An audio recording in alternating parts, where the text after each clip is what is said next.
zoezi hizi siwezi kuwasahau washiriki mliokuwa mnafundishwa. Hakika utulivu, usikivu na ukomavu wenu katika kusikiliza, kufuatilia, kuibua mijadala, kutoa hoja na mapendekezo kunaipa imani tume kwamba haikukosea kuwateua katika nafasi mlizonazo. Hongereni washiriki wa mafunzo. Hakika darasa hili si la kusoma duniani. Vilikuwa vimetumia wakati wote, vinasikiliza na tuliowateua tuliona hatukukosea na tume haikukosea.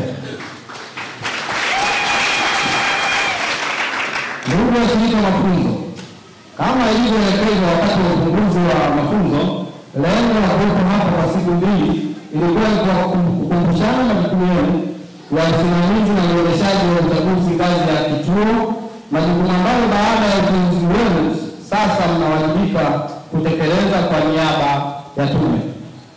Katika mafunzo haya mmeapishwa katika maeneo mbalimbali ambayo sio mageni kwenu, lakini yapo maeneo mapya yanayotokana na kuanzishwa kwa sheria mbili mpya: sheria ya uchaguzi wa rais, wa bunge, madiwani namba 1 ya mwaka 2024 na sheria ya tume huru ya uchaguzi namba 2 ya mwaka 2024. Maeneo mapya ambayo natumaini umeelewa, kwa mfano kuruhusu wapiga kura walioomba na kuruhusiwa kupiga kura moja ya rais katika vituo vilivyokuwa mtakavyokuwa vimepangiwa. Jambo hili halikuwepo kwenye sheria zilizopita na hakuna mwenye uzoefu nalo. Ndugu washiriki wa mafunzo, mnatakiwa kuyatafsiri mafunzo haya kwenye usimamizi wenu kwa zoezi la kupiga kura, kuhesabu kura vituoni na kubandika matokeo ya uchaguzi kwa mujibu wa sheria. Endapo kuna changamoto zitakazojitokeza, unapaswa kuwasiliana na msimamizi wa uchaguzi ngazi ya kata au jimbo ili kuweza kushughulikia changamoto haraka. Washiriki wa mafunzo, kabla ya kuanza mafunzo haya mliapa kiapo cha kutunza asili. Kiapo hiki kwa mujibu wa kanuni namba 8 ya kanuni ya uchaguzi wa rais, wa bunge na madiwani wa mwaka 2025. Ukiukaji wa kiapo hiki kwa kuanza kutoa taarifa za siri ambazo tume haikuipa maelekezo ya kuzitoa katika utekelezaji wa kazi zako, maana yake utakuwa unatenda kosa chini ya sheria na utawajibika kwa kosa hilo. Hivi sasa yapo makundi sogozi ya WhatsApp. Jitahidini katika kipindi hiki myapuuze ili msije kukosea kutuma taarifa za aina yoyote katika makundi hayo ambayo hayakutakiwa kutumwa huko.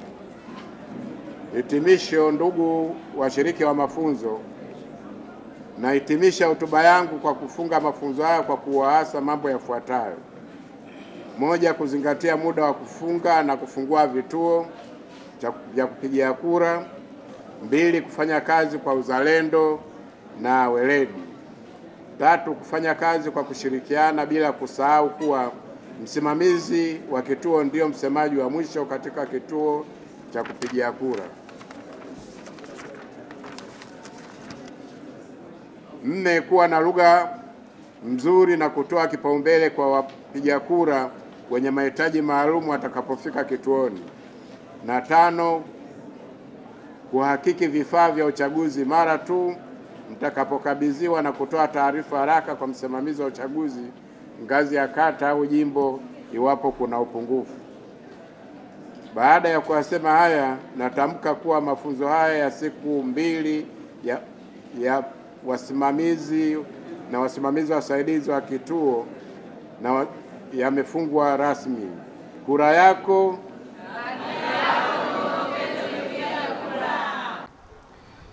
Kiupana zaidi ni kwamba kwa kweli elimu hii ambayo tumepata hapa imetusaidia sana na kutujenga sana ili kwenda kwenye uwanja wa utekelezaji. Kwa naamini kabisa kwenye vituo vyote vya kupigia kura, kila mmoja atakayekuwa pale amekwiva kabisa kwa ajili ya kutekeleza lile agizo la kitaifa. Kiukweli naamini kulingana na mafunzo tulivyopewa hakutatokea na upendeleo wa aina yoyote, kwa sababu tumepewa mafunzo ya kutosha na kila kitu kiko wazi.